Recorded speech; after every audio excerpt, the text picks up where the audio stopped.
안녕하세요. 법무법인 대한중앙 정하나 실장입니다. 안녕하세요. 법무법인 대한중앙 교회사건 전담 변호사 이동규 변호사입니다. 변호사님 안녕하세요. 예, 안녕하세요. 교회에서 분쟁이 일어났을 때 네. 한쪽 세력이 뭐 교회 재산 처분이나 아니면 심지어 교단 탈퇴나 변경 이렇게 중차대한 의결을 자기네끼리 해버리는 그런 경우가 있다고 하는데요. 네네. 이 의결의 유무효 법정에서 다툴 수가 있나요? 교회에서 일어나는 일에 대해서 사법자제설이라 그래서 사법심사의 대상으로 삼지 않으려는 경향이 있긴 한데 아까 말씀 주신 것과 같이 순수하게 종교의 자유 영역에 머물러 있다기보다는 그 결의 자체가 교회 중요한 재산의 처분이라든지 교단의 변경이라는 이러한 중요한 권리법률 관계의 전제가 되는 경우에는 사법심사의 대상으로 삼을 수 있다는 게 우리 법원의 입장입니다. 아 그러면은 네. 일반 단체의 경우에는 네. 어떤 의결이 무효다라고 하기 위해서 어떤 절차에 문제가 있으면 의결이 무효다 이런 결정이 나오기도 하는 것 같은데요. 네네. 교회도 마찬가지인가요? 교회 같은 경우에는 종교의 자유라는 중요한 정치적 기본권을 담당하고 있는 비법인 사단이기도 하기 때문에 일반 단체보다는 조금 더 강화된 그러한 요건으로 결의가 무효인지 여부를 판단을 하고 있습니다. 교회 규약이 있다든가 교회 정관이 있는데 중대한 내용을 위반한 경우에는 당연히 무효가 될 수 있고 출석한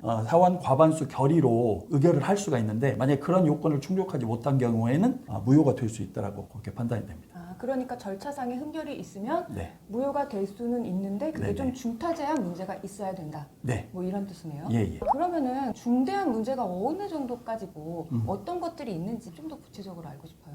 만약에 그대로 유지하는 게 현저히 정의관념에 반하는 정도에 이르렀을 때 그런 경우인데 교회에서 정한 정관에 규정된 절차를 지키지 않았다든지 소집 통제를 제대로 하지 않았다든지 어떤 의결 요건 그걸 충족하지 못한 경우에는 중대한 하자라고 볼 수 있고 그런 경우에는 사법심사의 대상이 돼서 판단이 될 것으로 봅니다. 그러니까 소집권자, 네. 소집 절차, 네. 의결의 정족수 뭐 이런 것들이 틀렸으면 네네. 문제가 될 수 있다라는 거네요. 예. 근데 그것도 법원이 심사를 하게 됩니다. 그런데 네. 이런 것도 좀 궁금한데 예. 교단 변경이나 탈퇴 이런 거를 또 의결로 변경을 할 수가 있는 건지 그런 의결을 했다는 것 자체가 무효가 되는 건 아닌지 네네. 저는 그게 좀 궁금하거든요. 네.